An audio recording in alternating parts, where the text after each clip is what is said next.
Doctor Mohan Yadav की अध्यक्षता में बड़वानी के नांगलवाड़ी में आयोजित नर्मदा घाटी विकास प्राधिकरण की 269वीं और नर्मदा नियंत्रण मंडल की 86वीं बैठक में पानसेमल और वरला माइक्रो उद्वहन सिंचाई परियोजनाओं को प्रशासकीय स्वीकृति प्रदान की गई है। करीब 1207 करोड़ 44 लाख रुपए की लागत वाली पानसेमल परियोजना से 22,500 हेक्टेयर क्षेत्र में सिंचाई सुविधा मिलेगी, जिससे 53 जनजातीय ग्राम लाभान्वित होंगे। वहीं 860 करोड़ 53 लाख रुपए की लागत वाली वरला परियोजना से 15,500 हेक्टेयर क्षेत्र में सिंचाई होगी और 33 जनजातीय ग्रामों को लाभ मिलेगा। मुख्यमंत्री डॉक्टर मोहन यादव ने कहा कि कृषक कल्याण वर्ष 2026 के तहत किसानों का हित शासन की सर्वोच्च प्राथमिकता है। दोनों परियोजनाओं के पूर्ण होने पर बड़वानी जिले में सिंचाई का दायरा 60% से बढ़कर 70% तक पहुंच जाएगा।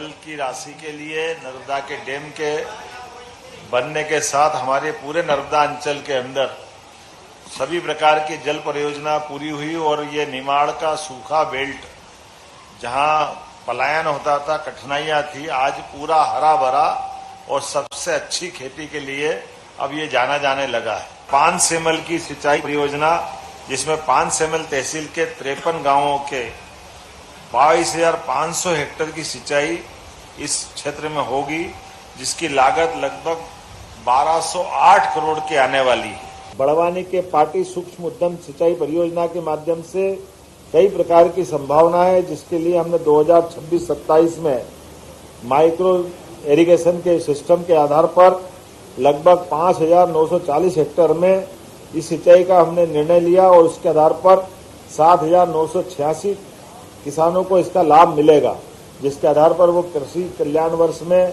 अपने फसल का उत्पादन बढ़ा करके आत्मनिर्भर होने की दिशा में बढ़ेंगे। मुझे इस बात की प्रसन्नता है कि आज हमने भगोरिया पर्व में की गई घोषणा पानसेमल और वारना दोनों को इसी कैबिनेट में पूरा करके सच्चा वादा पक्का काम, ये हमारी सरकार की पहचान, इस संकल्प की पूर्ति की है। महारानी अहिल्याबाई का ये परिक्षेत्र है, ऐसे में हमने अहिल्या माता के नाम पर कैबिनेट निमाड़ के महेश्वर अंचल में की थी। इस वर्ष ये हमने नांगलवाड़ी में बड़वानी के अंदर पहली बार की है। किसान कल्याण वर्ष हमने ये वर्ष 2026 मनाने का निर्णय किया।